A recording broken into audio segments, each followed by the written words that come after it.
Dizaayiniin bareedaan Waayit Haawusii Ameerikaa fakkaatu kuni masaraa mootummaa naannoo Oromiyaatii fi bu'uurri isaarraa Finfinnee qe'ee Tufaa Munaa keessatti kaahamedha.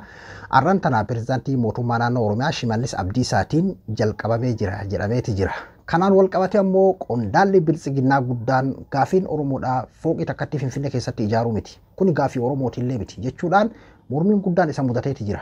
Akkasuma walii deebisaa kennuu garee biltsiginnaa gamaa gamanatti bakka lamatti addaan bahanii inni kun garee Shimallis Abdiisaa inni kaan garee Taayyee Danda'a.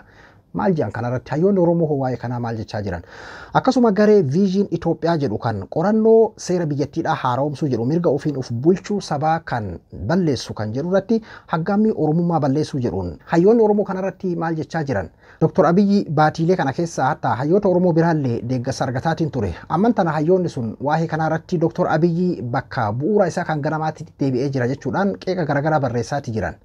Mee hayyoonni Oromoo maal jechaa jiran wal dura duubaan isiniif hin dhiyeessa. Ani Abduu Moobaayil Abbiraayi baga deebiidhaan gara chaanaala kiyyaa dhuftan isiniin jedha. Waa'ee federaalizimii balleessuu yookiin ammoo waa'ee eenyummaa balleessuu, Oromummaa balleessuu jedhu irratti gareen Viizhin Itoophiyaa jedhu qoradheetiin jira jechuudhaan dhiyeesse.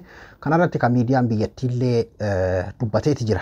Waa'ee miidiyaan biyyattiidhaa dubbate kanaan wal qabatee waan hayyoonni Oromoodhaa jechaa jiran keessattuu baatii kana keessaa akkuma isin beektan hayyoota Oromootiinis deeggaramaatti ture jechuudha. Paartiin badhaadhinaa Dr. Abiyyi gara mirga walqixxummaatiitti dhufaati jira keessattuu waa'ee opporoshinii naannoo Amaaraatiin wal qabate akkasuma Tigraay keessatti lola dhaabanii karaa nagayaatiin mari'achuudhaan wal qabate akkasuma warri duraan sirna duraanii naaf deebisa jedheetiin abdataa ture ammoo faallaa sanii ta'ee bakka wayyaaneetitti deebi'ee jira jechuudhaani.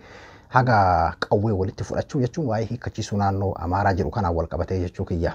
Akkasuma karaa biraatiin ammoo Oromoon kaleessa si falmaa turrusi, kaleessa si afaan dhaabbataa turrusi waa'ee sirnaa kanaa fi kan sin balaaleffataatiin turre amman tan ammoo isin waliin jira jechuudhaan hatta hayyoonni Oromoo kan isa qeeqaa turan illee deeggaraa turuu ni yaadattu baatii kana keessa. Kanarratti hayyoonni Oromoo kan isaan deeggaraa turan garee gartee ani haa jiraadhu namni biraa haa badu yookiin ammoo an biyya san keessatti ol aanaadha ani nugusa keeti warra jedhu san hiikkachiisuun yookiin ammoo walqixxummaan akka dhufu godhuudhaa fi akkasuma warra gartee federaalizimii walqixxummaatitti aman warra akka Tigraay waliin ammoo karaa nagayaatiin mari'atanii karaa nagayaatiin walii galuudhaaf deemuun lola Tigraay irratti barame san jalqabumayyuu sirna kana balleessuudhaaf kan inni barame san dhaabanii karaa nagayaatiin walii galuudhaaf yookiin ammoo Tigraay firoonfatuun warra kana dhiisanii Tigraay firoonfatuun karaa nagayaatitti dhufuudhaaf ka jedhu deeggarsa akka argataa ture isin ibsuu barbaadeeti. Kana qofam keessattuu yeroo walitti dhukaasuun nuuf gayaa mariin araaraa ni godhama Taanzaaniyaa irratti waboo waliinis jechuudhaan abdii guddaa kan Oromootti hore jechuun of eeggannoodhaan socho'uu Oromoon jechuu kiyya. Hayyoonni hatta waa'ee kanaa irratti akkasitti gartee waan kana jechuun amman tanan dhaabbate jechuu kiyyaami waa'een araara sun hin dhaabbate jechuu kiyyaamiti hayyoonni gaafa sanitti wanni amman tana badhaadhinni hojjetaa jiru yookiin ammoo Dr. Abiyyi godhaatiin jiru waan bareedaadha waan dansaadha nutilleen jajjabeessuu qabna bira dhaabbachuu qabna akka araaramni kun galma ga'u. Amman tanayyuu dhiibbaan sun akkuma jiru tahee amma waa'ee kanaa irratti jechuu kiyya amman tana ammoo odoowwanni sun iyyuu furmaata hin argatin osoo baatii tokko iyyuu hin turin kanaan gadi dhufe jechuudha. Jechuun waan kana guutumaa guututti mootummatu godhaa jira yookiin waan mootummaan hoogganameetiin godhaa jiru jechuuf osoo hin ta'in wanni kun hatta miidiyaa mootummaatiinis ibsi kennameeti jira hayyoonni garaagaraa kanarratti dubbataati jiran. Kanaaf hayyoonni mee amma waa'ee sirna seera biyyattiidhaa jijjiiruu yookiin ammoo keeyyata biyyattiidhaa tokko tokko jijjiiruu waa'ee sabummaa balleessuu waa'ee oromummaadhaa balleessuu Oromoo qofaa miti akkuma waliigalaatitti mirgaa ofiin of bulchuu jedhamu san waa'ee sabummaa balleessuu jalqabarraa ganamarraa kan Dr. Abiyyi kanaani kan inni hamatamaatiin ture waa'ee nafxanyaadha akkasiidha wanni jedhamu kun wanni irraa itti ka'amaatiin ture waa'ee kanaatiin jechuudha. Booda kanarra immoo Oromummaattis deebi'uu fi baatii takkallee guune akkuma isin yaadattan Itoophiyaan biyya afaan hedduu dubbattu amma booda gartee gara afaan tokko dubbachuu yookiin ammoo sirna duriitti achi deebi'uu hin dandeettu ka jedhu torbaanuma akka dure jechuudha kan Dr. Abiyyi dubbataatiin ture. Har'aan tana kanaan gadi dhufe miidiyaan biyyattii EBC'n kan inni gabaasedha. Mee kanarratti hayyoonni maal jechaa jiran. Jalqaba irratti kan xiinxala siyaasaa Yahyaa Bashiir. Yahyaa Bashiir akkuma isin hundinuu quba qabdan baatii kana keessa mootummaan kun waan bareeda hojjetaati jira. Wanni kaleessa isaan balaaleffataa turreef waa'ee sirnaati malee yookiin ammoo waa'ee dhimma dhuunfaa kennaati miti. Waan amma isaan godhaa jiran irratti waan sirriitti uummanni bira dhaabbatu qaba jechuudhaan mootummaa kana akka uummanni deeggarus warra mootummaa kanaa fi uummatas kakaasaa turedha. yeroo hedduu waa'ee jiddu galeessa godhatee haqummaa Oromoo qofa irratti nama waa katabuudhaan beekamuudha. Akkasuma miidiyaa irratti illee kan dubbatamaa jiru. Kan isaa kanaan eegalee waan hayyoonni Oromoo jechaa jiran wal duraa duubaan isiniif dhiheessa. Ogeessa siyaasaa Yahyaa Bashiir yeroo kanatti maqaa qorannoo jedhuun koree garee wahiitiif babsituu walitti qabanii heera biyyattii dhiigni kumootaan kudhanootaan itti dhangala'e tuttuquudhaa fi gabaa siyaasaaf dhiheessuun ibiddaan taphachuu natti fakkaata.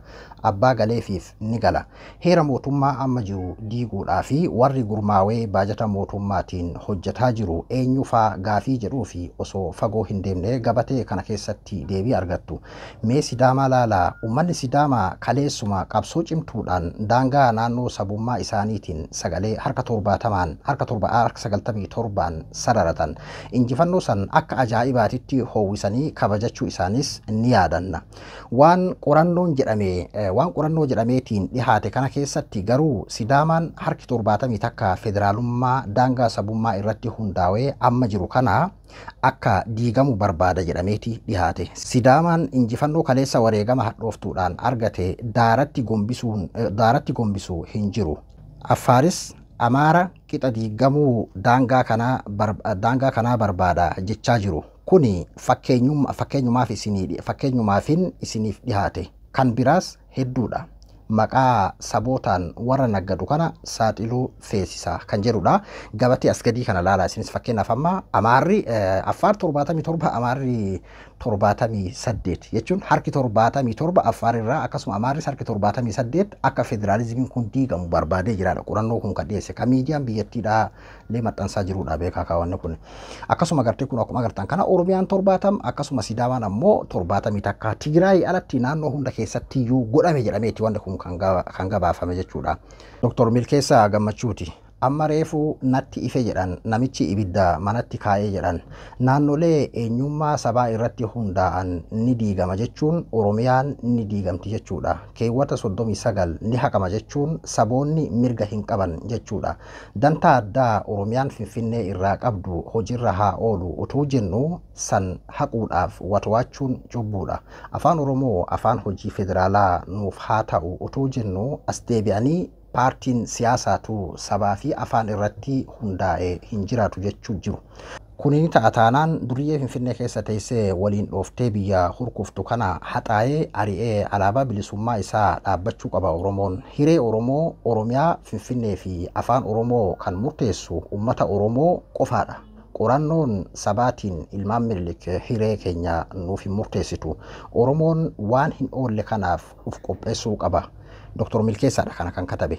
Ajandaa jijjiiruudhaaf jettee jedhe arras jechuudha. Reefuu tana kan barreessedha. Ajandaa jijjiiruudhaaf jettee masaraa keessa taa'ee sibitu Finfinnee keessatti ijaarachuufan yaade jettee BB'n soba adiidha.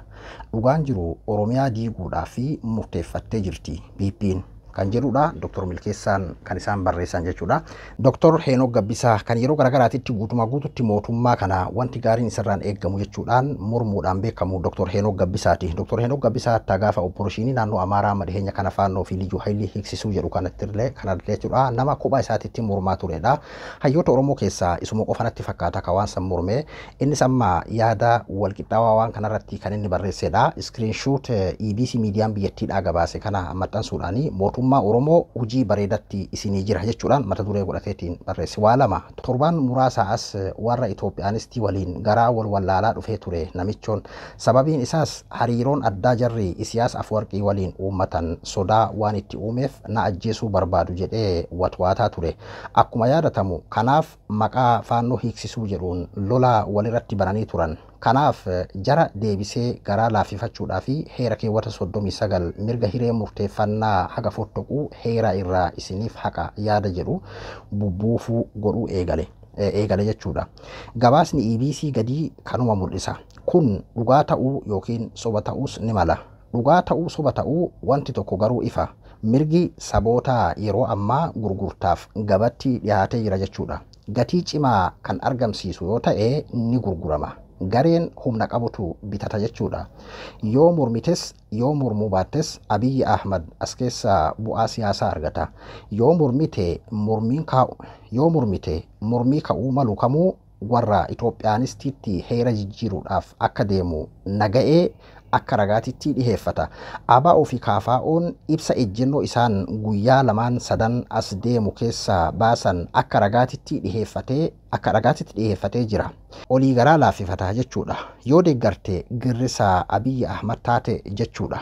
Mirga hiree ofii murteeffachuu Abiy Ahmad sirraa mulqe jechuun inumayyuu mirga san isatu siif kenne akka jechuuti. Mirga san nama ta'uu keetii qofaan qabda. Hojiitti jijjiiruun ammoo kan abbaati. Mirga hiree ofii murteeffachuu heerris mootummaanis namaa hin kennu. Nama irras fudhachuu hin danda'u.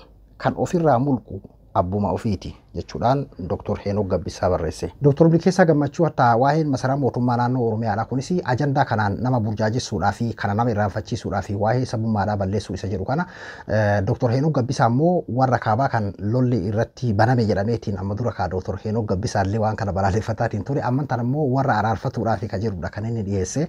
Dr. Henook Gabbisaa siyaasa isaatiin waliigaluu baanuyyuu wantoonni inni ammas keessatti dubbate waan dhugaan mul'atudha. Waan amma ibsa kanaan wal fakkaatudha. An kana bal'inaan keessa isiniif hin deemu kana isinis ni dubbiftan jedheeti yaada. Hayyoonni garaagaraatti asirratti dhihaataniitiin dubbataa jiran jechuudha miidiyaa irratti. Keessattuu OMN irratti hayyoonni adda addaa kana irratti dhiheessaati jiru ni hordoftan jedheeti yaada. Waa'ee kana irratti kaa Dr. Abiy jalqabarraa shakkamaati ture. Amma Dr. Abiy jijjiiramuudhaan kan inni beekamu akkuma isin beektanii baatii kana keessa Oromoo biraa deeggarsa guddaa argataa turan. Keessattuu warra Tigraay waliin araara buusuu eegalee akkasuma warri kaabaa immoo akkamitti Tigraay waliin karaa nagaatiin mari'attaa humnaan qawweedhaan baduudha qaban kan jedhuun eega wal faallatanii akkasuma immoo liyyuu haayilii fi akkasuma faannoon hiikkatuu qaba jedhamee eega opporshinii naannoo Amaaraa keessatti eegalee jechuu kiyya. San durattis tarii gara walqixxummaatitti dhufamuuf deema. Amman tana warra kana dhiisanii warra federaalizimitti amanu warra akka gartee TPLF yookiin ammoo warra Tigraay waliin dhaabbachuun waan sirriitti jechuudha. Hayyoota bira deeggarsa guddatu argamaa ture jechuudha. Amman tana tarii wanni sun baatii takkatti dhaabbate natti fakkaata. Yeroo hedduu abbichuu fi yooniin bakka tokko dhaabbatan baatii takka caalan turan jechuudha. Yooniin garuu dhiyoo tana tureeti jira. Yooniinis akka jechuun nama xiinxalla gartee sooshaal miidiyaa kanarra waa dhiyeessuuti jechuu kiyya. Abiyyis yeroo garagaraatitti waanuma inni jedhu hunda shakkuudhaan namni hundinuu karaa hundaanuu jechuu kiyya. Karaa Oromoo qofaanii miti kun warri Amaaraas akkasuma warri Tigraayis Oromoo biraayis jechuudha. Dhiheenya kana immoo araarri bu'uu qaba amma booda rasaasa walitti dhukaasuun dhaabbatuu qaba kan jedhu araarri kun yoon bakka gahaa ka jedhu Oromoon kanaadha kan inni eegaa jiru ija bobaasee jechuudha. Amman tana ammoo kanaan as dhufe as keessatti akkuma isinuu agartanii fakkeenyaaf hatta miidiyaan biyyattiillee kan inni gabaase gaafii paartiin siyaasaa sabummaa irratti ijaaramuu akkasuma sabummaa federaalizimii keessatti sabummaadhaan gaafii gaafachuu jechuudha. Kana jechuun fakkeenyaaf waan akka afaan Oromoo afaan federaalaa naafaa ta'uu sabni Oromoodhaa gaafate waan jedhamu akkasuma gartee daangaan sabaan sararamuu keeyyata 39 mirga ofiin of bulchuu ka jedhu jechuun. Akkuma hayyoonni jedhan kana an keessa achi hin deemu kuni waan hayyootaaf dhiifnudha. Akkuma isaan jedhan kana jechuudha. Kunoo akkuma agartan kana ETVnis kan inni maxxanse kanaadha jechuudha kan inni of keessaa qabu.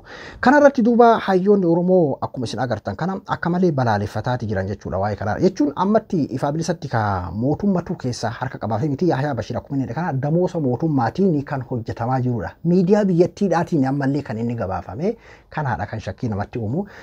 Akkuma Henook Gabbisaatii fi Dr. Milkeessaanis kaasuudhaaf yaalanitti jalqabumarraallee dhugaa dubbachuuf biltsiginnaan kanaan shakkamaa turan. Amma immoo kana dhiisanii gara qalbii ofiitti as deebi'anii Oromoon batti as deebi'uuf deeman kan jedhudha. Oromoon kana irraa eegaa ture jechuudha. Baatii takkaafillee ta'u harka dhooyineeti jirra. Jechuun ammas dhuguma karaa kana qabatanii itti deeman moo tarii ajandama kanaan jara burjaajessanii dhugummaa irratti waan biraa hojjetuudha deeman ilaata abbichuu abbaa mala. Isa kana ajandaa jiraan burjaajessee gara biraatiin ammoo hojii biraa hojjetuudha deema moo jalqabumarraallee waa'ee sabummaadhaa waa'ee an Oromoo an Amaaraa Tigree waan jedhamu kana balaaleffachuudhaan abbichuun kan inni beekamu. Haa ta'utii dhiyeenya kana ammoo biyyi suni biyya afaan garaagaraa dubbattuu biyya burreedhaa kan agartee nuti wali cafallee tokko godhuun hin ta'amtu amma booda gadaan suni kutee jira kan jedhu eega kana dubbate Dr. Abiy baatii takka hin guunne. Baatii takkaayyuu guyyaa 15 akkana jechuudha viidiyoon suni ni yaadattu jedheeti yaada. Anillee isiniif dhiyeesseetiin ture.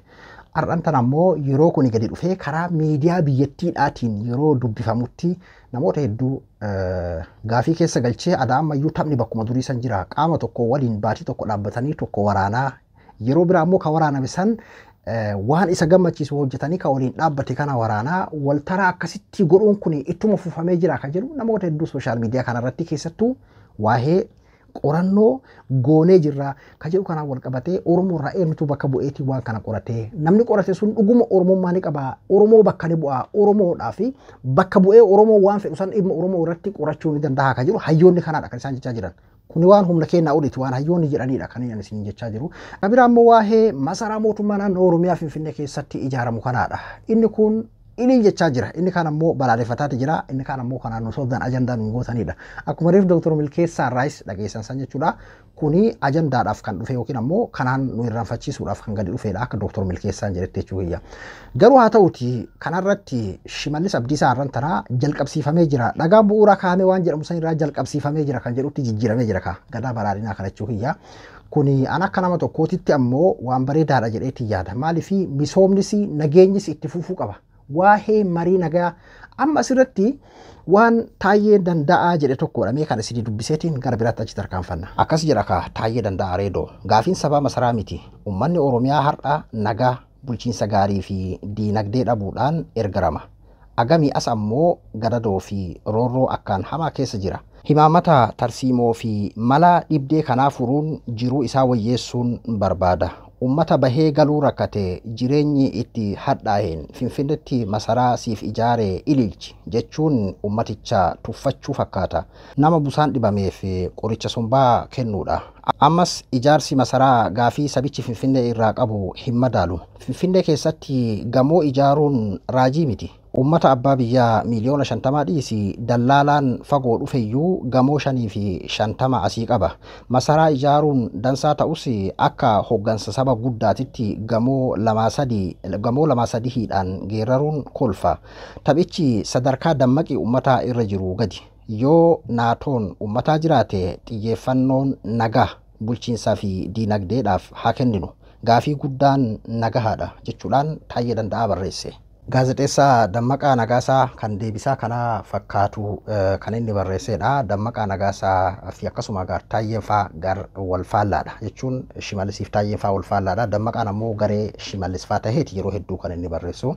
Akkas jedha ijaarsa masaraa mootummaa naannoo Oromiyaa Finfinnee kana seenaa keessatti sooshaal miidiyaadhaan bahanii kan morman namoota lama. Iskandar Naggaa warra Baaldara Sachuusaati. Iskandar Naggaadhaatii fi isa lammaffaa isinuu itti guutaa jechuudhaan akkasitti dubbatee gabaabsee Dammaqaa Nagaasaa. Wanni Taayyeen jedhe kuni dhugaadha.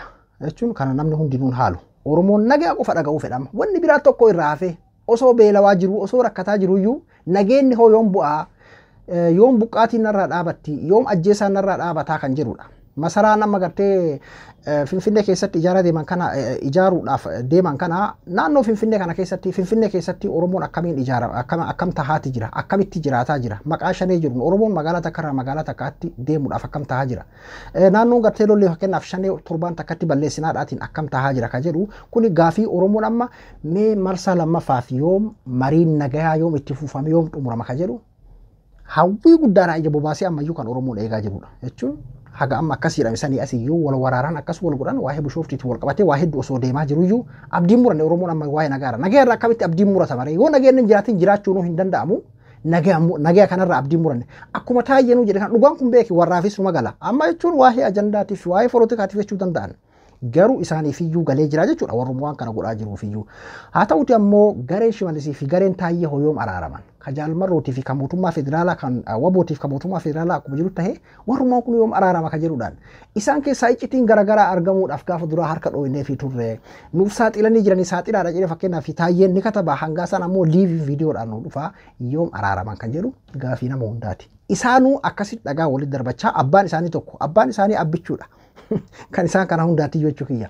Akkuma hangaasaan jedhe faarsee bulatu jira karaa Shimallis Abdiisaatiinis karaa warra Taayyee kanaan hedduu jiraachuu baatu jechuudha. Karaa Taayyeetiif hangaasaatiin hedduu jiraachuu baatu nuti saaxilaadha dhugaarratti hojjanna jedhaniiti isaa yeroo hedduu kan isaan dubbatan jechuudha. Haga caffee keessaatitti ka Taayyeen waan garaagaraa dubbachuudhaan kan inni beekamu.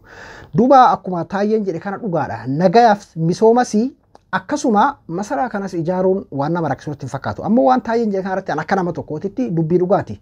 Dubbii foogii takkaati miti Finfinnee keessatti. Gaafii Oromoo keessa ni jira. Achi keessatti foogiin akkana naa ijaaramu. Masaraan achitti naa ijaaramu kun gaafa wayyaana illee bulchiinsi Finfinnee keessa baafan hadaamatti galee amma immoo Finfinneetti deebi'ee tapha akkana kana wayyaana illee taphataatuma turte. Ormi biraatu 55 ijaarataa jira jedhe Taayyeen dhuguma.